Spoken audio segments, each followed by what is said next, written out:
one day and map out a strategy to reclaim your peace, or protect your dignity, or respond to someone who decided that the most powerful move available to them was to act like you did not exist.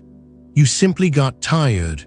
You got tired of waiting for acknowledgement that was never coming. You got tired of adjusting your energy to accommodate someone who had already decided that their silence was a weapon and your reaction to it was the prize. And somewhere in the exhaustion of all that waiting and adjusting and hoping, something shifted in you, quietly, without announcement, without a dramatic declaration or a confrontation or even a conscious decision. You just stopped. You stopped looking in their direction. You stopped measuring your days by whether they noticed you. You stopped organizing your emotional life around the presence or absence of someone who had chosen absence as their primary form of communication with you.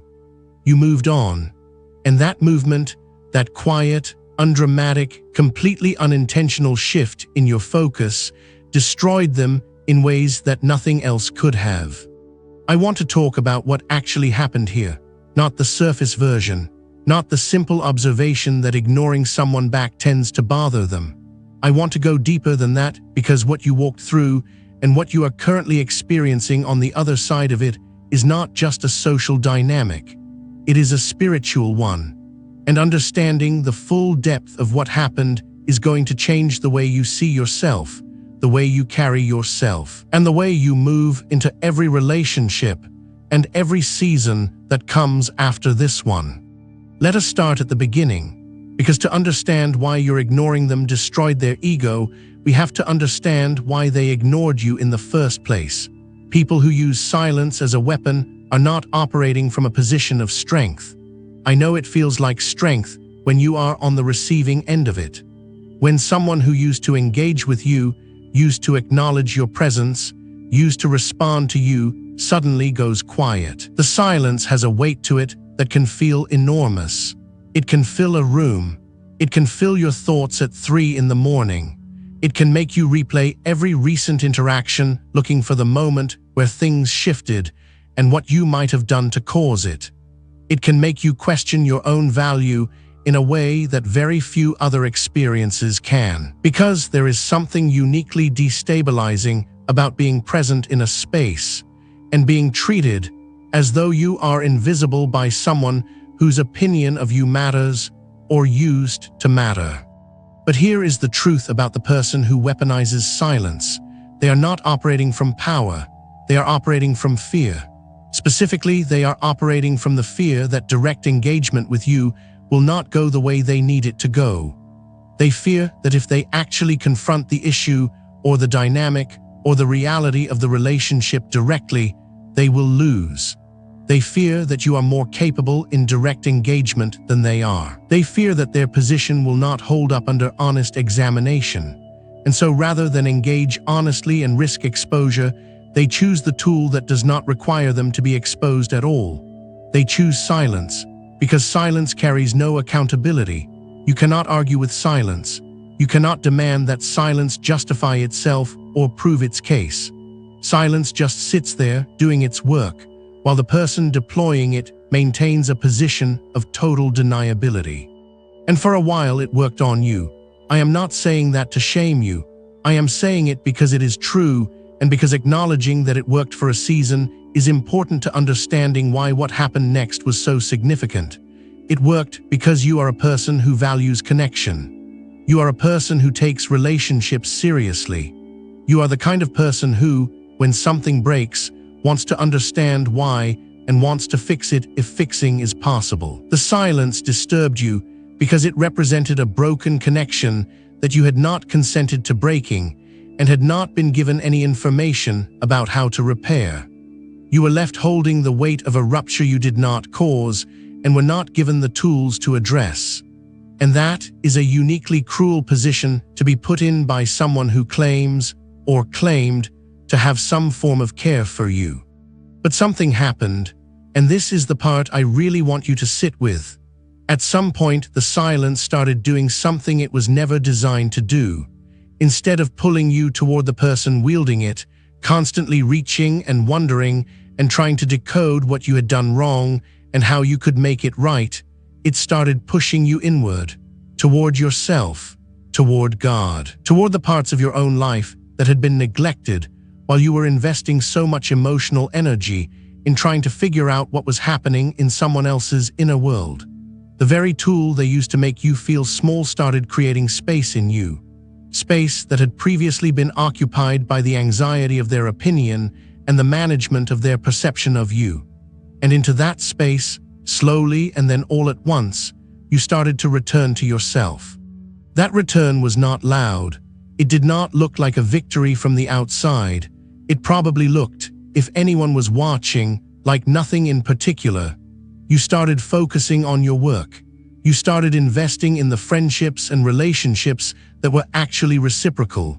You started praying differently, not the desperate kind of prayer that is really just anxiety dressed in spiritual language, but the settled kind that comes from someone who has decided to trust God with the things they cannot control and get on with the things they can.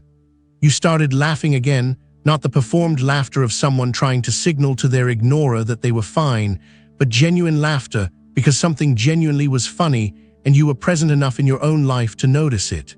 You started taking up space again, in rooms, in conversations, in your own mind. You stopped shrinking to accommodate the narrative of someone who needed you small to feel large. And they noticed. This is where it gets spiritually significant, because here is what the person who ignored you did not account for in their strategy. They built their entire campaign of silence around one central assumption, which is that you needed them.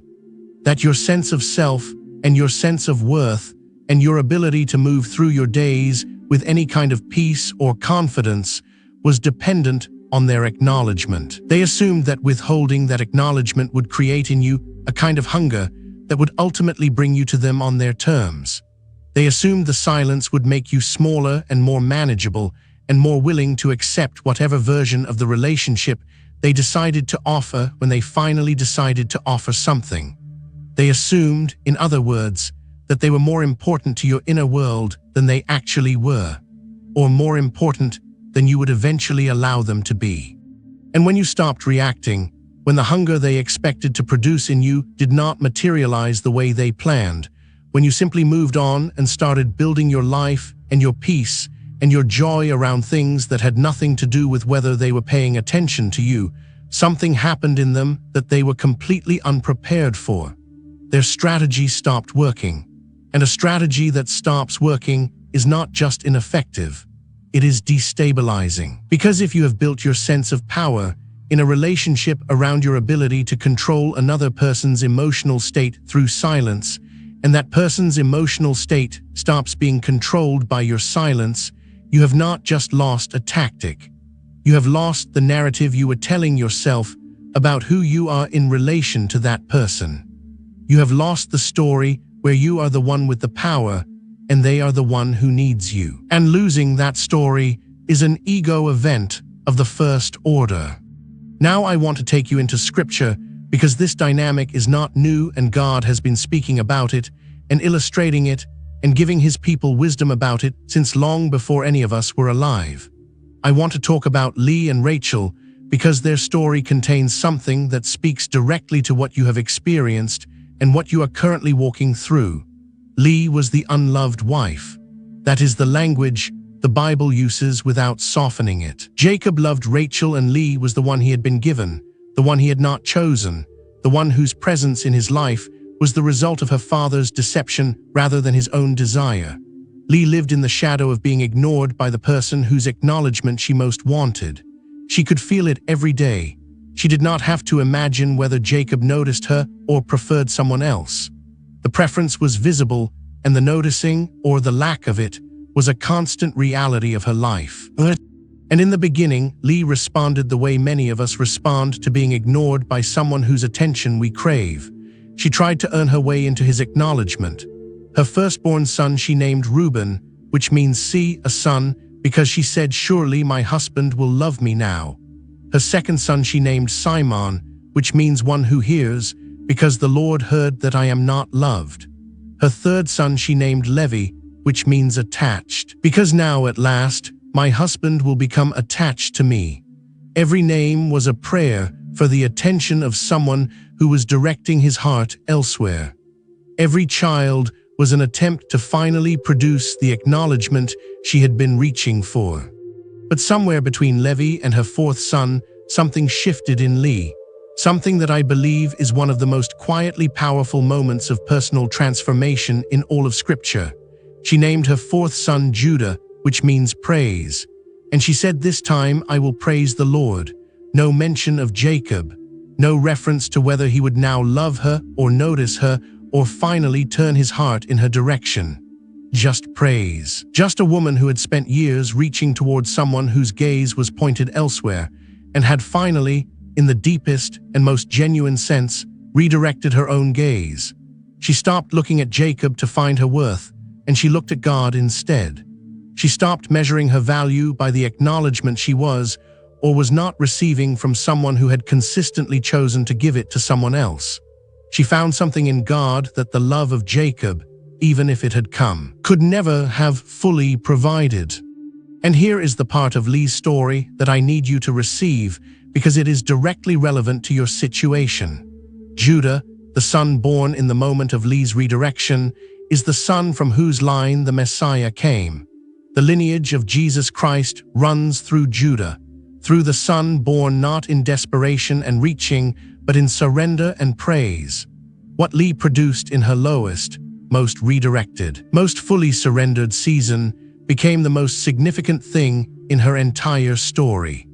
The moment she stopped straining toward the person who was withholding from her and redirected her energy toward God became the moment that her life began producing something eternal. I believe the same principle is at work in your situation right now. The moment you stopped straining toward the person who was withholding their acknowledgement from you and redirected your energy toward your own life, toward God, toward the calling and the relationships, and the purpose that actually belonged to you, that moment of redirection became a moment of profound spiritual and personal productivity. You started producing things in that season that the reaching and the waiting could never have produced, because the energy that was being consumed by the anxiety of someone else's opinion became available for something else entirely. And what you built with that energy, even if it does not yet feel significant to you, is the thing that is going to define the next chapter of your life in ways that the acknowledgement you were seeking never could have. Now let me talk about something that I think some of you need to hear directly because you are sitting in a complicated place right now. You moved on, you found your peace, you redirected your energy, and then something happened that you were not fully prepared for. They came back, or they started paying attention again, or the silence broke in some way that made it clear that your moving on had registered with them, and they were not as comfortable with it as their silence was designed to make you think they would be. And now, you are navigating something more complicated than the simple grief of being ignored, which is the strange territory of being sought by someone who previously chose absence. And I want to give you wisdom for that territory because it is a place where many people stumble. When the person who ignored you starts paying attention again, there is a pull, a familiar pull, something in us that was formed in the original dynamic of reaching for their acknowledgement does not immediately dissolve just because we made the decision to move on.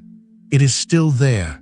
And when the attention we used to want arrives, even if it arrives in a context that has been permanently altered by everything that happened in between, something old in us responds to it.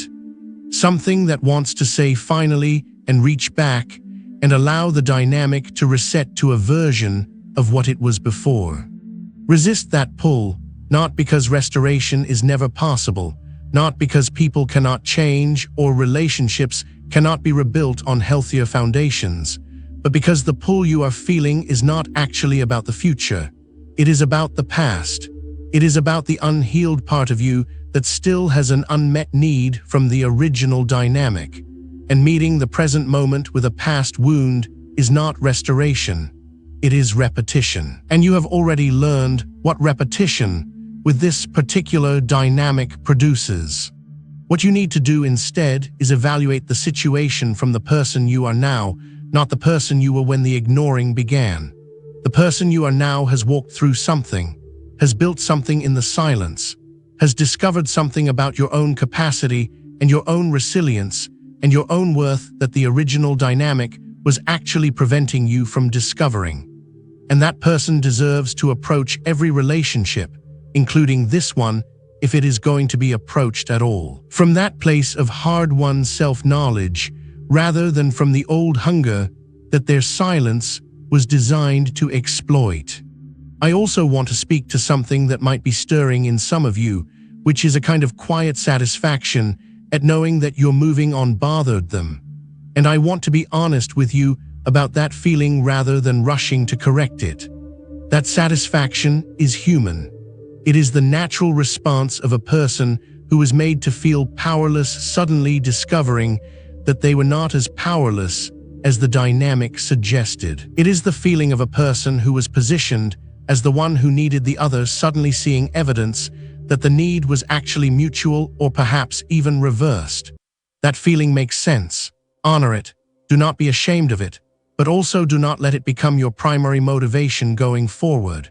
Because if your peace is built around their discomfort, then your peace is still dependent on them. And what you have been working toward, what God has been building in you through this season, is a peace that does not require anything from them at all. Not their attention, not their acknowledgement, and not their suffering. The Apostle Paul writes something in the letter to the Philippians that I want to close this section with, because I think it captures the posture God is calling you to in this moment. He says, I have learned, in whatever state I am, to be content. He says, I know how to be abased and I know how to abound. And the word I want to focus on is the word learned. Contentment, in the way Paul describes it, is not a personality trait that some people are born with. It is something that is learned. It is something that is acquired through experience.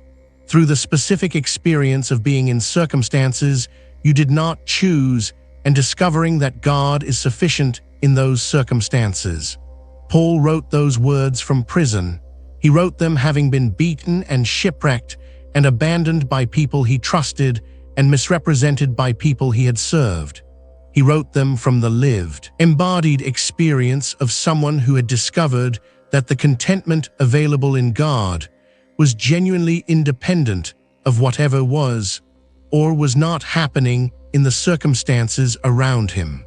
That is the contentment God was building in you through the season of being ignored. That is what was being constructed in the silence that felt like nothing was happening.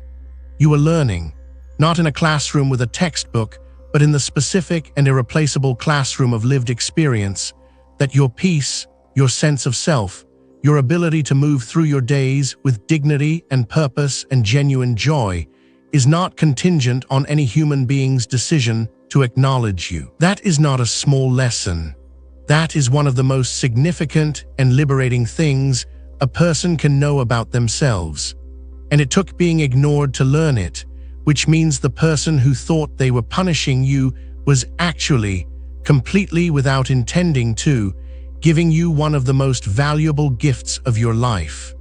I want to close by speaking to where you are right now and where you are going, because this message is not just about what happened behind you. It is about what is ahead of you and who you are going to be as you walk into it. You are different now, not in a wounded way, not in the way of someone who has been hardened by pain into someone smaller and more guarded and less willing to be open. Different in the way of someone who has been refined, someone who now carries a self-knowledge that was not available to them before the hard season. Someone who knows, from actual experience rather than theory, that they can survive being overlooked and come out the other side not just intact, but somehow more fully themselves than they were before. Someone who no longer needs to perform their worth for an audience that may or may not be paying attention. Someone who has discovered that the most powerful version of themselves does not actually require an external validator to function. That version of you, the one sitting in front of this screen right now, is someone that God is about to use in ways that the previous version of you was not yet positioned for. Because the people God sends to you in your next season needs someone who has been through the fire of being overlooked and came out with their integrity and their warmth and their capacity for genuine connection, not just preserved, but deepened. They need someone who will not be threatened by their neediness or their silence or their tests of your loyalty, because you have already passed the version of those tests that the enemy thought would break you. They need someone who knows what it is like to reach for acknowledgement and not find it, and to have discovered God in that reaching in a way that permanently changed the direction of their search. You are that person. You became that person in the silence, and the season coming toward you is going to show you exactly what all of that becoming was for. Do not look back with bitterness. Do not look back with the desire for revenge or the need to see them suffer for what the silence cost you. Look back with the understanding of someone who can now see, even if only partially, what God was doing in the hard chapter. Look back the way Joseph looked back at the pit and the prison and said, what you intended for harm, God intended for good. Look back with the settled knowledge that not one day of the waiting and the wondering and the quiet rebuilding was wasted. Every single day of it was being used. Every single day of it was building something. And what was being built in you is something that no amount of their acknowledgement could ever have produced. Now go forward, with your head up, with your hands open, with the quiet and unshakable confidence of someone who knows exactly who they are because they found out who they were in a season designed to make them forget. The ego they lost when you moved on was never yours to manage, and the peace you found when you stopped managing it is yours to keep. Walk in it. It was always yours. You just had to get still enough to receive it. Drop the word free in the comments if this message found you exactly where you needed it today. Share this with someone who has been walking through the silence and needs to know that the moving on is not just survival. It is the beginning of something God has been preparing for a long time. Subscribe and stay connected, because this community is built for the ones who have been through something real and are ready to understand what it was actually for.